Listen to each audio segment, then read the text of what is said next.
Auburn beating number 15 Texas A&M 43-41. Our guy, Zach Tantillo, our social media director here at PFF, massive Auburn fan, Auburn alum. He was in attendance, I believe, for this game as well, Dalton. We'll see. I think he might have been on the field. I don't know. We'll have to ask him later on. But is he on the field early? No, he might have maybe. Been. Zach was probably streaking on the field in the third quarter when Auburn was winning this game. When it was 21-0. Yeah.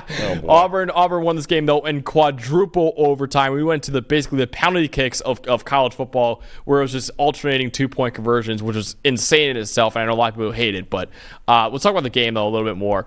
Let's go over the highest grade players with Auburn. Starting off with Jarquez Hunter. I'll talk about him in just a second. 76.4 grade. Linebacker Dorian Mossy, 75.6. Wide receiver Keandre Lambert-Smith, former Penn State receiver that Penn State could really use right now, Dalton, even though a lot of Penn State fans told me they didn't need him. 74.2 grade, catching the what ended up being the game-winning 2-point conversion play in the quadruple overtime.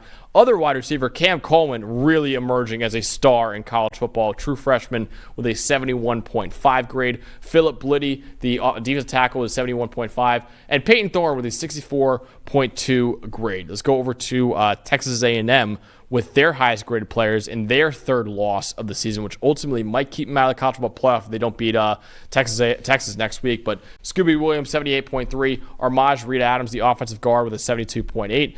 Torian York, the linebacker, 71.5. Edge defender Nick Scorton, 71.4. Another edge defender in Shamar Stewart, 71.3. And quarterback Marcel Reed with a 70.4 grade. Dawn, for you, what was the stat that told the story? All right, I'm going to look at Texas A&M here because they still have a lot to play for, very much to play for next week. If they win next week, they still get in the SEC title game. The winner of them versus Texas gets the spot against Georgia in the SEC title game.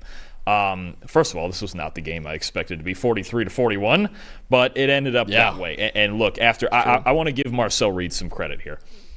They're down 21-0. We said all week, if they get in passing situations, it's over. Yeah. They can't have this. And if you told me that A&M was going down 21-0, that's it. That was going to be the ball game, right? But Marcel Reed bounced back in the second half. First half, 9-16, 88 yards, an interception, nothing explosive happening, right? Second half, 13-20. This includes the overtimes. 13-20, 209 yards, 3 touchdowns, and a 75.8 passing grade. And I think he found a little more of a comfort level in this game, stepping up in the pocket, and I think especially making intermediate throws. It's kind of where he sits right now. He doesn't make a ton of deep throws, but in this game, an 86.6 passing grade on intermediate throws. That's the wheelhouse I think he's going to live in right now. That's where he's most comfortable in making throws. I thought in the second half he made some nice throws over the middle of the field.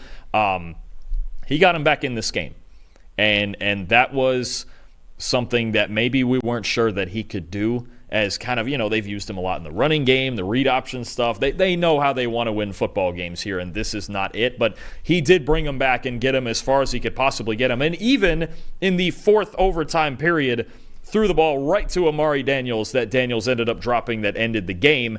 I thought Marcel Reed, especially in the second half, battling through a 21-point deficit against a good Auburn defense and fighting through and getting it this far, giving A&M opportunities to win this game. I think it's a big deal going forward, both short and long term, but especially next week if they're going to have any chance of beating Texas. Yeah, absolutely. So, Marcel Reed, a guy that we didn't have a lot of faith in as a passer going into the game, and he proved us wrong a little bit in that loss to Auburn. Another guy who proved us wrong at quarterback, Dalton, was Payton Thorne, because in the first half, this guy was on fire. My set to tell the story, Payton Thorne, 92.1 passing grade in the first half. So, listen, everyone, and I mean everyone, is talking about the second half and overtime right now. That's really what everyone's talking about. That's all the highlights you're going to get are probably from the second half and overtime. But what really set up Auburn to win this game was the brilliance by Payton Thorne in that first half. Now, listen, 92.1 in the first half. That fell to 53.1 in the second half and overtime. So he was not really that good in the second half. But he was so on fire that Auburn could afford a bad second half from him and still survive with this win. In the first half, he was 7 for 9 for 190 yards, 2 touchdowns, 2 big-time throws, 0 turnover-worthy plays. He averaged 21 yards per throw in the first half of this game. 87.5% adjusted completion rate. Auburn in the first half, their EPA per pass was 1.370. Anytime you're above 1, that's insane, obviously. So Auburn in the first half was just incredible with the passing from Payton Thorne to Cam Coleman, who was brilliant in that first half as well. Maybe the half of Payton Thorne's life that gave Auburn a 21-7 lead going into the locker room, and ultimately what led them to get to overtime and eventually beat Texas A&M in overtime. Yeah, and certainly also battled through some oddities in this game, between the game itself and then Auburn's kicking issues and then Auburn's punting issues and just all sorts of things that did go wrong for Auburn for a lot of this game, especially in the second half. It's kind of the things that have plagued them all year. But you're right. For Thorne to continue to battle through in this offense, I mean, Auburn grinds it out, and they're building for the future, and they're getting the recruiting classes going and things like that. But this is a win that can jumpstart you and re-jumpstart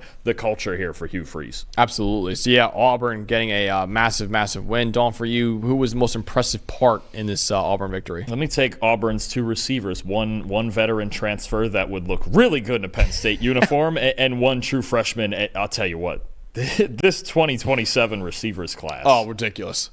Is it going to be like all-time, like the greatest thing we've ever seen? It might be all-time. Yeah. I mean, with the Watkins, Evans, and Beckham and all that. And Dawn, listen, you hate recruiting rankings. Let me just say, the three receivers we're talking about right now, in Jeremiah Smith, Ryan Williams, and Cam Coleman, they're all top 5 overall recruits too.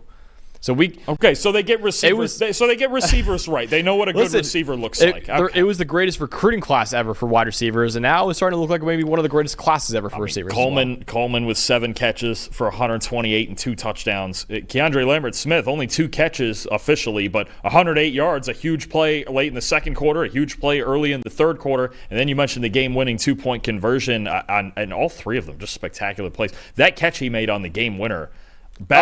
Back behind him while he's being tackled, finds a way to haul it in all the way through the ground. I told you, it's like the Kelvin Benjamin national title winning catch, right, against Auburn, ironically. It kind of did look a little bit the same. No, I mean, these two guys, I mean, for them to have both 100-yard days, for an Auburn offense that you mentioned usually struggles to throw the football, just spectacular stuff. And especially with Coleman, the future is bright out there at receiver with, I don't know if their quarterback will be Deuce Knight next year or whoever else it may be that's throwing them the ball, but they've got weapons to throw to, especially with Coleman. Yeah, Deuce Knight was in the locker room as well. There's a lot been rumors about Deuce Knight maybe flipping to Ole Miss or something like that, and I don't think after this weekend he's doing that. He was in the locker room celebrating with Auburn after the game, so that 5-star quarterback for Auburn most likely sticking there. I'm sorry to bring up the national title for ZT. He was actually in the chat right now saying our Tigers, but I don't want to. that was kind of cruel by me. You weren't beating Jameis. Yeah, that was cruel. I don't know why I brought that up. That was me and Zach. I'm sorry.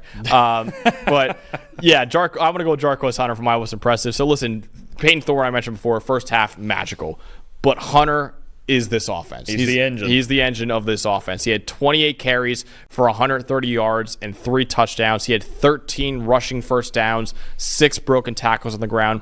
Also caught all 4 of his targets for 23 yards as well. Moved the chains 15 times for Auburn in this game. And Dawn, it was senior day, his last game ever in Jordan-Hare Stadium. He's been the workhorse basically his entire career for Auburn. It's only fitting that he did it one more time to lead Auburn to a major upset win. And now all of a sudden, Auburn beat Texas A&M.